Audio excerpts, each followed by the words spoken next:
Chapter 2. Spinelli willed his right foot to step forward, then his left foot. "Repeat motion," he whispered to himself until he reached the stairwell. He chose not to take the elevator. That would be too quick. He needed time to let his new assignment sink in. His mind spun to find ways to get out of it. Within minutes, he found himself standing in front of a glass-paneled door with the words, "Department of Social Services," etched in the glass. His long legs carried him up the stairs faster than he desired. He sucked in a deep breath, lifted his hand, and pushed the door open. He stepped through the doorway and into the reception area where he paused to take a look around. A cold chill ran up his spine as he studied the packed area. He noted that the clientele consisted of mostly women and children. He watched the children for a moment as they noisily played about the room. His ears registered a decibel level of at least 200 plus, far louder than any dirt track stock car race he'd ever attended. He lifted his fingers to his temples and pressed slightly, but the throbbing continued. With his eyes still focused on the children, he took a step toward the reception desk and accidentally caught his foot inside a dollhouse. He tumbled forward, his heart racing, his breath quickening, and his hands uselessly flailing. He took a header right smack dab into the front of the receptionist's desk, and darkness fell upon him. Spinelli opened his eyes to find several children gazing down at him. He bounced up as quickly as a weeble wobble and darted his gaze around the room, but the second he planted himself on his feet, the room started to spin. He felt a small set of hands firmly gripping his left arm just above his elbow. A warm sensation flowed through his arm and into his core. He placed the palm of his right hand on the receptionist's desk and leaned on it for support. "Are you going to be okay?" A soft feminine voice sang throughout his head. The sweet sound trailed off and silence filled the air. The voice hummed pleasantly through his head again.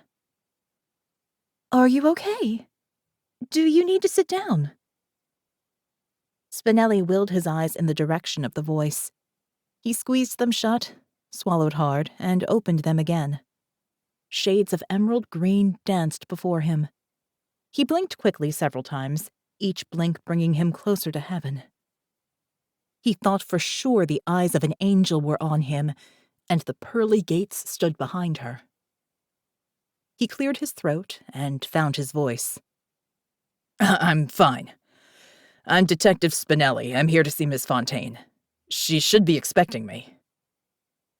The woman with the emerald green angel eyes released her grip from his arm, but the warmth of her touch remained. She motioned for him to follow her. Spinelli followed Angel Eyes down a long, narrow corridor. He studied the back of her, starting with the shiny, bright red hair bun stationed high on the back of her head. Not one hair was out of place. He lowered his eyes to her inviting, soft-looking, milky white neck and continued to her petite shoulders. The navy blue blazer draped over them perfectly matched the navy blue skirt she wore. The length of her skirt fell just above her knees, allowing him to take in the sight of her thin yet shapely legs. He shifted his eyes up and down several times, memorizing the backside of the woman whose soft feminine voice still sang in his head. He concluded that her conservative navy suit and old lady hair bun did not match the intense sexiness of her bright green eyes. His body swayed forward, then back, as he halted on a dime, nearly bumping into his green-eyed angel when she stopped in the doorway of Miss Fontaine's office. "Miss Fontaine, Detective Spinelli is here to see you," the woman said as she stepped inside the office and gestured for him to follow. Spinelli studied the large woman with graying hair who sat behind the desk. She removed her wire-rimmed reading glasses and let them fall onto her chest, pulling the colorful beaded chain taut. She rose to her feet and extended her hand toward him. He shook her hand. Miss Fontaine pointed toward the chairs opposite her desk. "Please, Detective, take a seat." He sat. The older woman fixed her gaze on the woman he'd followed. "Shannon, you may as well take a seat and get acquainted with Detective Spinelli, since he is who you will be working with." Fontaine returned her gaze to him. Miss O'Hara is the caseworker you are assigned to.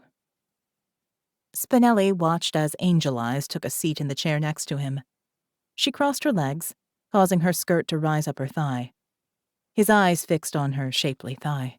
She quickly reached over her leg and tugged her skirt toward her knee, covering as much of her leg as the material would allow. His heart picked up pace at the thought of working with this beautiful green-eyed creature for the next several weeks.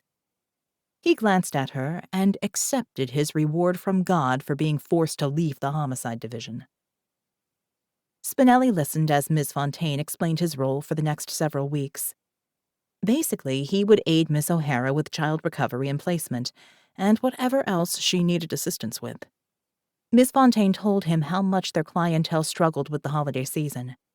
She further stated that the holiday season proved to be a season high in domestic abuse, which resulted in large numbers of children having to be removed from their homes and placed in foster care. Spinelli nodded at Miss Fontaine, accepting his role, though still wondering how long this banishment would last.